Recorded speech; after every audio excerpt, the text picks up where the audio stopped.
Let nobody make you think that violence ain't got no place. They got a big ass place. I support the brothers and sisters who burned Ferguson to hell down. I'm glad they burned that shit down. I'm glad they burned Dunkin' Donuts, McDonald's, Walmart, and all that shit. They talk about black folks as loot, bro, going in there stealing TVs and sneakers. You damn right they stealing. If I was there, I would have stole that shit too. Chicken wings, DVDs, and everything else. They talk about black folks as loot, bro, going in there stealing TVs and sneakers. You damn right they stealing. If I was there, I would have stole that shit too. Chicken wings, DVDs, and everything else.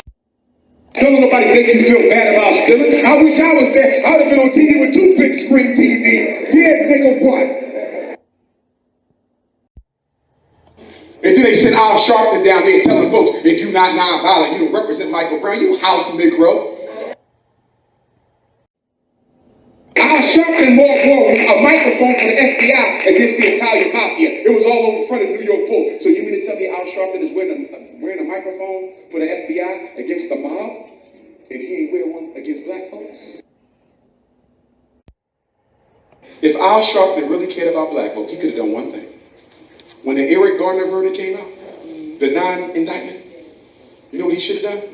New York City black folks spend more money on Christmas than damn near the whole rest of the country put together.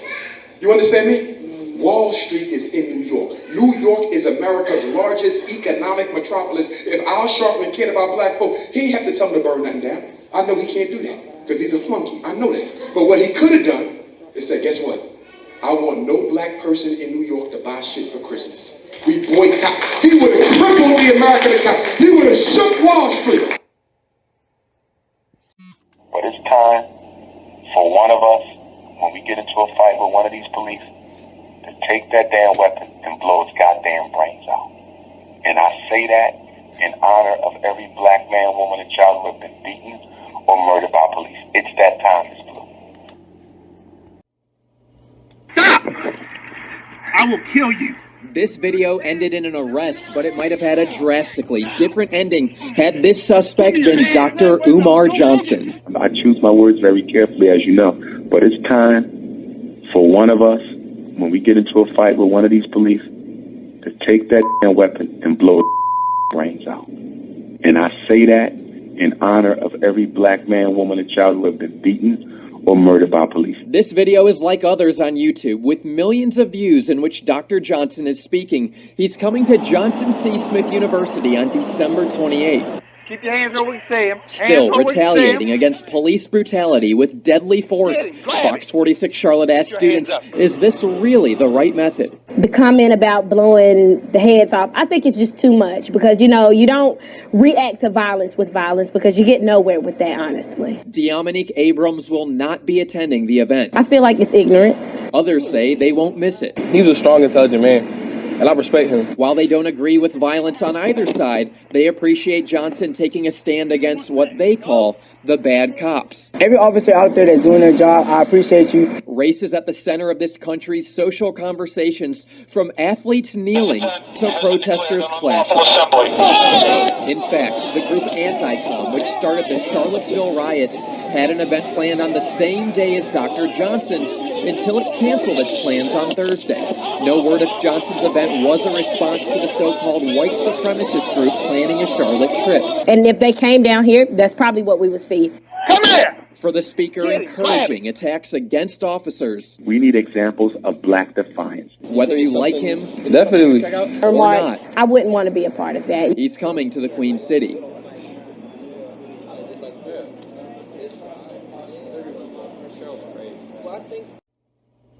Stop! I will kill you. This video ended in an arrest, but it might have had a drastically different ending had this suspect been Dr. Umar Johnson. I choose my words very carefully, as you know, but it's time for one of us, when we get into a fight with one of these police, to take that damn weapon and blow its brains out. And I say that in honor of every black man, woman, and child who have been beaten or murdered by police. This video is like others on YouTube, with millions of views in which Dr. Johnson is speaking. He's coming to Johnson C. Smith University on December 28th. Keep your hands where we can see them. Still retaliating against police brutality with deadly force, Fox 46 Charlotte asked students, is this really the right method? The comment about blowing the heads off, I think it's just too much because, you know, you don't react to violence with violence because you get nowhere with that, honestly. Dominique Abrams will not be attending the event. I feel like it's ignorance. Others say they won't miss it. He's a strong, intelligent man, and I respect him. While they don't agree with violence on either side, they appreciate Johnson taking a stand against what they call the bad cops. Every officer out there that's doing their job, I appreciate you. Race is at the center of this country's social conversations, from athletes kneeling to protesters clashing. In fact, the group Anti-Com, which started the Charlottesville riots, had an event planned on the same day as Dr. Johnson's until it canceled its plans on Thursday. No word if Johnson's event was a response to the so-called white supremacist group planning a Charlotte trip. And if they came down here, that's probably what we would see. Come here! For the speaker encouraging attacks against officers. We need examples of black defiance. Whether you like him Definitely. or Umar, not, I wouldn't want to be a part of that. he's coming to the Queen City.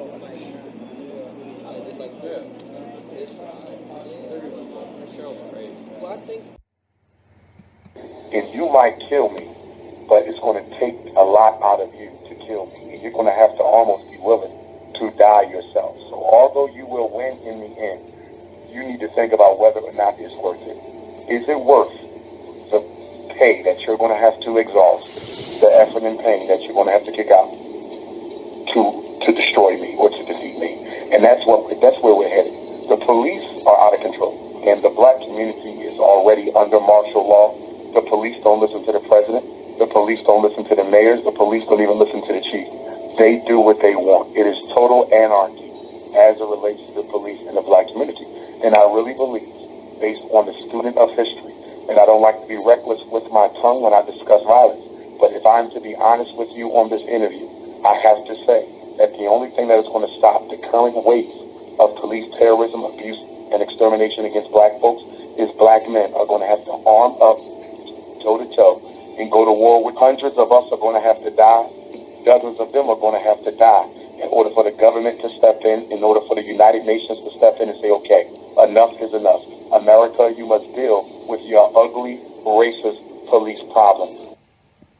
President Obama talking about we need to build a better relationship with the police. How can black people build a relationship with the exact same entity that has been designed to oppress them and deny them their rights? The purpose of the police is to intimidate the oppressed against seeking justice. That's why the police are there. You can't build no relationship with the police. That's like asking a woman who's been raped to build a relationship with her rapist, or somebody who's been stolen from to build a relationship with the thief. That is crazy. You never saw nobody ask the European Jews to build a relationship with the Nazis, but they want black people to build a relationship with the police. And we said we're not doing that. We unapologetically African. We're going to stand up for what's right. And no Uncle Tom bootlicking Negro is going to make us take the line of least resistance, because that's gotten us nowhere in 50 years.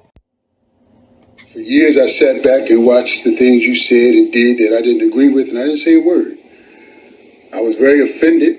People were coming up to me, telling me about it, but I told them, you're a grown man, you say what you want. But when you made that video towards Saraseti, I thought you crossed the line. Frankly, I thought maybe something was wrong with you.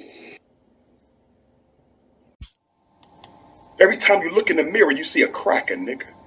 Every time you look in the mirror, you see a cracker, nigga. So you got to go extra hard because you're trying to prove to yourself that you're a black man. I ain't got that problem. I'm melanated, bitch.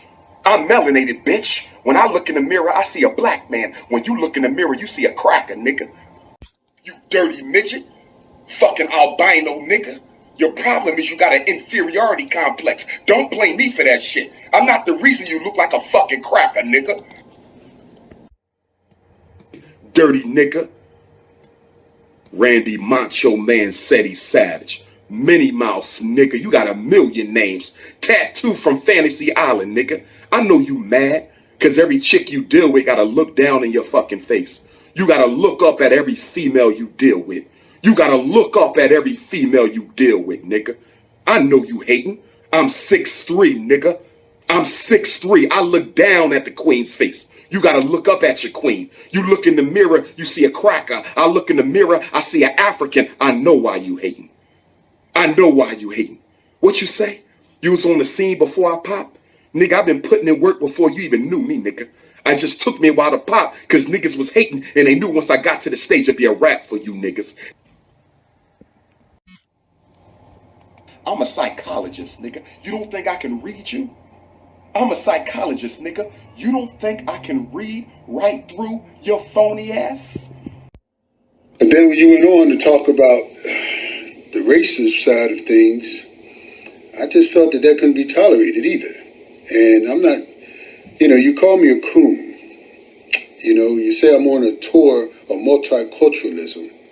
You said I want white people to follow me. You're wrong. You're wrong. I don't want anybody to follow me. I want people to follow themselves, use their own head, and study and learn the truth. Since my son made an allegation that I was enjoying what he's going through, which is a very serious issue, but not I saw as serious as I thought it was, I've gotten some threats from some of you supporters. I won't even name call you what you really are to me, but you're his supporters. I've gotten threats from you.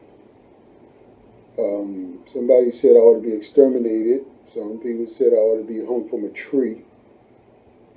Isn't that something? We're talking about lynching black people, and we're black people. You will never hear me categorically disrespect or denigrate any group of people. I will never do that. I don't care who they are or what they are. That's not Dr. Umar Johnson. My heart bleeds love. I'm unapologetically African. I'll never change that. I have an obligation to my ancestors to finish their work. If you're going to work at my school, 2 criteria you must meet. Well, I don't want your resume. You can burn that shit, okay? The first one, you cannot be sexually confused working at my school. Okay? I'm gonna be clear. Okay? Ain't nothing politically correct about me. Okay? I don't do Hollywood consciousness. I do grassroots consciousness. Okay? If you confuse, stay on the other side until you are unconfused. Okay? Rule number 2. If you are living with, sleeping with, baby mama, baby daddy, engaged or married to someone who's not an African, you cannot work at my school. Now, if you biracial, I consider you one of us. You African like the rest of us. You're not responsible for how you got here. So if your mother is white or your daddy is white, that's your business. I don't have a problem. You just as African as the rest until you prove yourself otherwise. But I want you to understand this. You are expected to fulfill the same criteria as everyone else. So even if you are biracial, you cannot be dating anyone other than an African, or you can't come either. Okay? I want to be clear. Because some of my biracial brothers and sisters think they exempt from certain rules. Your ass ain't exempt. Okay? Ain't no jungle fever with you either. Okay? Date rape in college is a big problem. Date rape in college because our daughters love being alone with men they don't know with they hot asses. Our daughters love being alone with men they don't know after the frat party with they hot asses, and it'll change your life. Girls who are molested go on to develop fetish personality disorder. Fetish personality disorder. This is my disorder. I made it up. Thought. We all know what a thought is. That hole over there.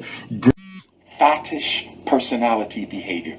A lot of black girls and black women suffer from fetish personality disorder. Get control of your fetish personality. Black women.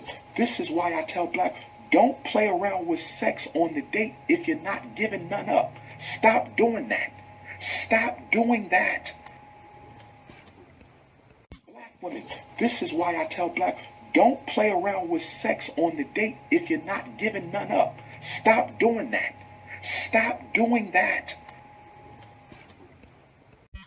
But I'm going to be honest with you. If I was in charge, the NFL and NBA would be shut down. Because the only people I see benefiting from black men going to the NFL and the NBA is ugly ass white women. That's the only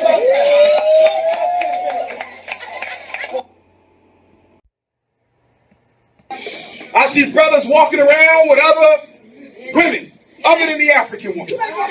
Even in the conscious community, I see fake ass revolutionaries coming up with excuses for why they can deal with non-African women. Well, she's Chinese and she's Cablinasian and she's this and she's that and she's the indigenous woman of the earth. You full of shit, nigga. You don't understand.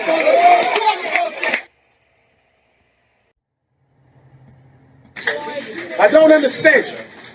Not only are you dating non-African women, you don't even date the cute ones. You get the ugliest ass white woman you can find. Nasty as hell looking. We also want to teach our children African spirituality. African spirituality. It's not a religious school. We're not into that. I don't want the kids coming back home to you because you part of the problem. You got Willie Lynch all in your system. White Jesus on the wall, teaching your kids to be multicultural, daughter looking like Beyonce, a head full of blonde ass weed. What the hell I want her coming back home to you for? She stay with me and the boys stay with me in the dorms. I'm getting sick and tired of getting texts on my cell phone for black folk talking about I've donated like they done. You gave me $25 damn and you think you free now. We got to raise $2 million. Your ass ain't done. I better get some more and some more and some more and some more until we hit the goal, brothers and sisters. That's the way we're going to have to do this. I know y'all got a lot more to give me than some $250,000. When Darren Wilson killed Michael Brown, white folks gave him $300,000 in 3 weeks for his defense. And Dr. Umar Johnson is trying to build a state-of-the-art school for black boys that y'all all know I need. And after 6 months, I only got $250,000. Trifling ass black people.